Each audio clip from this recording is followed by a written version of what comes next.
Je m'appelle Catherine, puis moi, c'est ma grand-mère que j'ai perdue. Durant ce moment-là, j'ai vraiment apprécié le soutien de ma famille puis de mes amis. Ça n'a pas été facile pour personne.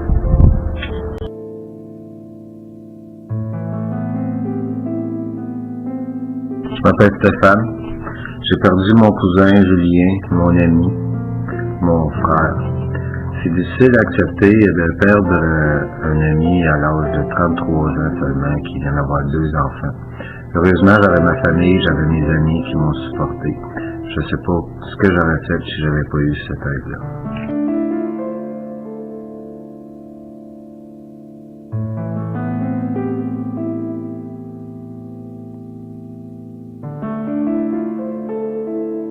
François Belair, j'ai perdu mon arrière-grand-mère, j'ai connu toute ma vie. Qu'est-ce qui m'a aidé à savoir, c'est qu'elle serait toujours avec moi.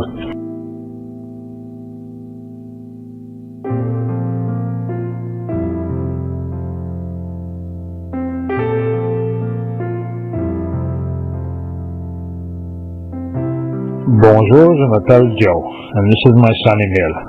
I lost my father in July of 2010 to diabetes. It bothers me that Emil will never get to know his grandfather. And the hardest part was watching my father suffer. He fought a good fight for 3 years before he could fight no more.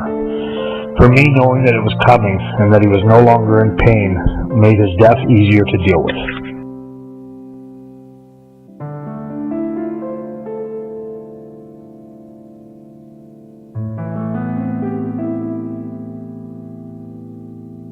Mon nom est François Berthelot. J'ai perdu un ami il y a plusieurs années qui s'appelait Étienne, qui s'est suicidé.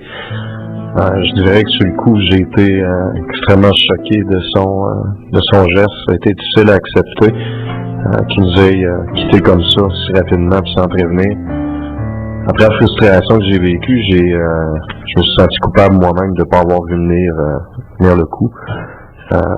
J'ai réfléchi longtemps à tous les moments qu'on avait passés avant l'événement pour voir s'il n'y aurait pas eu un moment donné où j'aurais pu allumer qu'il y a quelque chose de travers qui se passait dans sa vie. Ça a quand même duré assez longtemps, puis ce qui a été, je vous dirais, probablement plus compliqué là-dedans, c'est que en vivant avec cette idée-là ou cette culpabilité-là, on a tout le temps comme la peur d'en parler, parce qu'en même temps, on a peur de la réaction des gens qui pourraient dire ou qui pourraient peut-être se dire c'est vrai que peut-être t'aurais pu voir ça venir, t'étais proche de lui, puis t'as rien senti. J'ai tout travaillé par en dedans très longtemps, puis bien honnêtement, c'est quelque chose qui encore aujourd'hui, plusieurs années plus tard, me trotte encore dans la tête.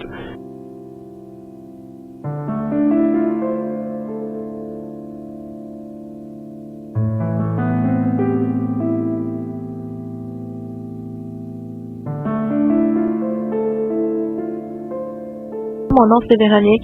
J'ai perdu mon grand-père l'année passée. Moi, j'ai bien pris le deuil. C'est plus ma famille qui ont eu de la difficulté, puis c'est moi là, qui les a vraiment référés dans les organismes communautaires. Puis depuis ce temps-là, ils vont beaucoup mieux, puis je suis contente. Les organismes communautaires de l'Outaouais qui vous seront présentés peuvent aider les gens à différentes étapes du deuil, soit le pré-deuil, le deuil et le post-deuil. Les objectifs principaux de la Maison Mathieu Froment Savoie est de soulager les multiples dimensions de la souffrance chez les personnes en fin de vie, accompagner avec respect la personne en fin de vie et leurs proches à travers cette étape importante, offrir un soutien à la famille et aux proches afin de les aider à prendre part aux soins et à l'accompagnement de la personne en fin de vie. La Maison Mathieu Froment Savoie offre la possibilité de séjour variant de quelques jours à quelques mois, avec encadrement d'une équipe de soins et de bénévoles chevronnés. L'initiative citoyenne du dépanneur Sylvestre est une action spontanée initiée par de simples citoyens, en réponse à des vécus de détresse individuelle et sociale. Le dépanneur Sylvestre se consacre à l'inclusion et aux activités communautaires.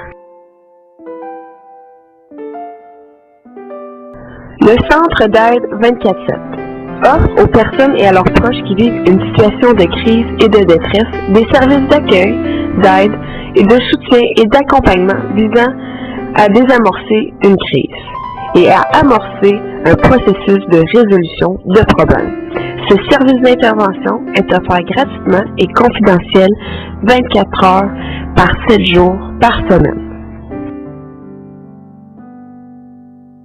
Centre Entraide d'œil Outaouais est un organisme communautaire autonome de bienfaisance qui vise le mieux-être et l'autonomie des personnes endeuillées. Cet organisme a pour objectif d'offrir des rencontres d'écoute et de partage aux personnes vivant une expérience de deuil. Le C3S de Gatineau a pour mission d'offrir l'accès à une gamme de services de santé généraux. Ces services intégrés et sécuritaires, de qualité, respectueux des besoins et des droits individuels et collectifs, visent à promouvoir, maintenir, améliorer, rétablir la santé et le bien-être de la population, de même que l'accompagnement en fin de vie. La mission globale du C3S de Papineau.